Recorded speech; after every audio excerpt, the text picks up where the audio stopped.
I'm going to read There's a Snake in My School by David Walliams.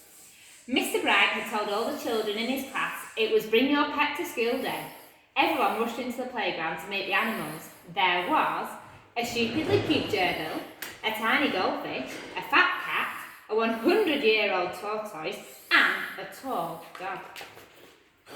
Last to arrive as usual was a little girl called Miranda. She was riding on the back of an enormous, slithery snake.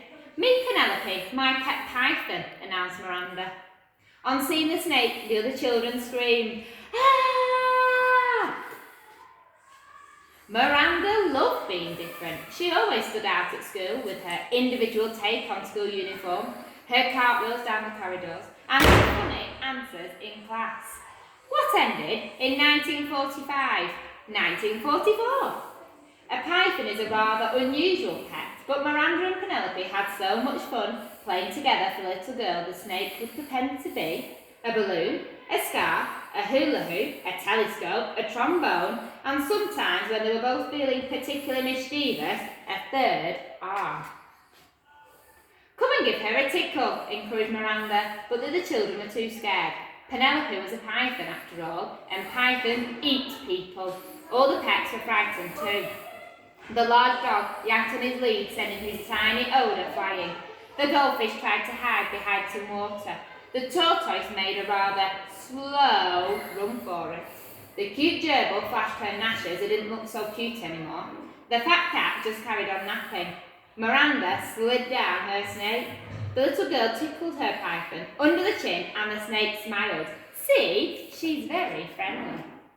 Soon everyone was gathered around to marvel at Penelope.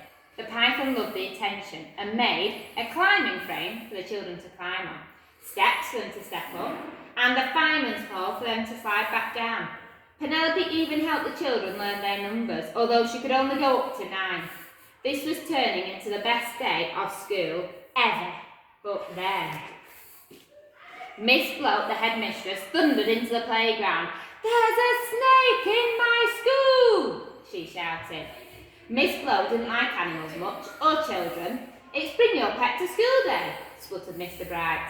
"And Penelope is my pet," said Miranda. "Miranda, I should have known you would have to be different. A snake is not a pet, it's a menace," snapped Miss Bloat. "Mr Bright, all these filthy beasts are confiscated." All the girls and boys shouted, "No!" as the headmistress stuffed their pets into the lost property cupboard. Except for Penelope the snake, Miss Bloat had other ideas for her. "This disgusting thing is coming with me," bellowed the headmistress. With that, she dragged the poor python along the corridor to her office. "Where are you going to put Penelope?" asked Miranda. "In the bin." "No!" Miss Bloat crammed the snake into her bin and slammed the lid shut. Then she plonked herself down on top of it so the python couldn't escape. The bin rattled and rattled, but Penelope was trapped. "A snake in my school indeed! Get back to your lesson." Downstairs in the classroom, tears rolled down Miranda's cheeks. All the children were sad to have had their pets taken away, but no one was sadder than Miranda. The little girl feared she would never see Penelope again. At the end of the day, Miranda dashed upstairs to Miss Bloat's office to try to make her change her mind. There was no answer. So slowly, Miranda pushed open the door, only to see Penelope sitting in the headmistress's chair. Miranda ran down towards her pet and gave her a humongous hug.